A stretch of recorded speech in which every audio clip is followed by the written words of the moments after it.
Okay, time to answer some Jurassic Park universe questions. So one of the community's questions was, which Jurassic Park film had the most casualties? We can assume that by casualties we're talking about human death. So we decided to do an estimate based on the films to see which Jurassic Park film had the most human deaths.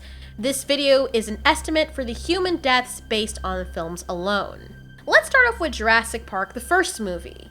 There weren't that many, only the park workers and the initial people that saw Hammond's Park. So Nedry, Mr. Arnold, the lawyer, Gennaro, Muldoon, and that park worker at the intro that got torn up by the raptor. We can assume that there were other casualties on the park before Alan Grant and the others came, so let's stack on about 2 other casualties by the dinosaurs. But we only see about 5 on screen. Adding the other 2 workers makes it 7. Now, for Jurassic Park 2, The Lost World. These are very rough estimates. So, say the team of men that got attacked by the T-Rex and that got attacked by the raptors in the long grass, let's say there were probably about 20. Then the crew on the SS Venture, let's estimate that to be about 30. We're really not sure, but we saw a lot of those guys jumping off of the ship. So, the people on the mainland that the T-Rex massacred in its wake to find its child, let's just say that's about 30.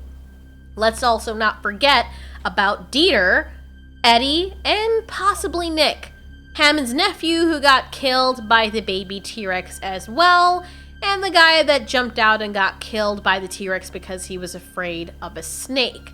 So that's an estimate of what? 86? Maybe let's say about 90 around there. I kind of lost track. Again, these are very rough estimates, and a lot of these deaths occur off screen. Let's go on to Jurassic Park 3. So there was Udesky, Nash, Cooper, Ben Hildebrand, the 2 men on the boat.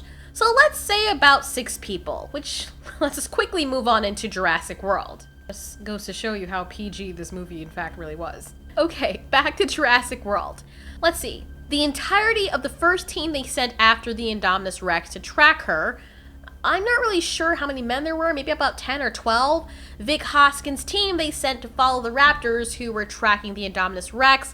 Let's estimate that to be about 30. Then we had Zara, the worker that was responsible for surveillance on the Indominus Rex's paddock that had behind that truck, and some of the people on the resort when they were attacked by the pterosaurs. Let's make that about 10. Simon Masrani and 2 soldiers and Vic Hoskins. So let's give it a rough estimate, around 56 to 60 people.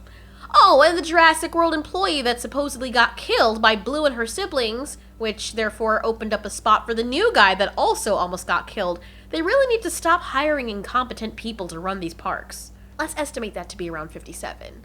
Even though Jurassic World was close, we'd have to say that Jurassic Park 2 Lost World takes the cake for the most casualties in terms of humans. Now, these are just estimates based on the reality of the situation. Remember, in the Lost World, the T-Rex spent quite a bit of time off screen terrorizing the city on mainland and caught many people by surprise. There were also many car crashes and full-on chaos. The T-Rex buck slammed into a bus, possibly crushing many people or hurting many who probably died later from their injuries. The raptors also, in the long grass, hunted down the whole team of men, so there were a lot of deaths that were inferred without having to see the entire thing play out on screen. That makes Jurassic Park Lost World the darkest film of the franchise. Well, let's see about Jurassic World Fallen Kingdom. In our opinion, Jurassic Park Lost World is the only film of the franchise so far that stays as true as possible to the novel versions. It is the only film of the entire franchise that we see some legit gore, and by this we mean Eddie getting torn in half. They never show anything like that in the other movies, at least not as it is happening. I don't know why. That was truly a dark movie, and I really hope that Jurassic World Fallen Kingdom at least moved back to the realism of dinosaurs and how we would be killed if we were attacked by them, instead of just a watered-down Scooby-Doo version of what it's supposed to be. How do you feel about the information we provided to you in this video, guys? Do you think that Fallen Kingdom should bring back the gore? That's just something it seems to be missing from a lot of dinosaur movies. Shark movies do it so well, so why aren't dinosaur movies doing this? Why are they exempted from that? Even as a baby kid, I had a deep respect and admiration for the xenomorphs from Alien because they scared the crap out of me. I got to see on screen how dangerous and powerful they were because of what they could do and how they kill people. That's part of the power of a monstrous animal, knowing not only that they can kill you, but also how they can kill you. Do you guys disagree or agree? Let us know in the comments, and thank you so much for watching. This has been Altiori. You ask, we answer.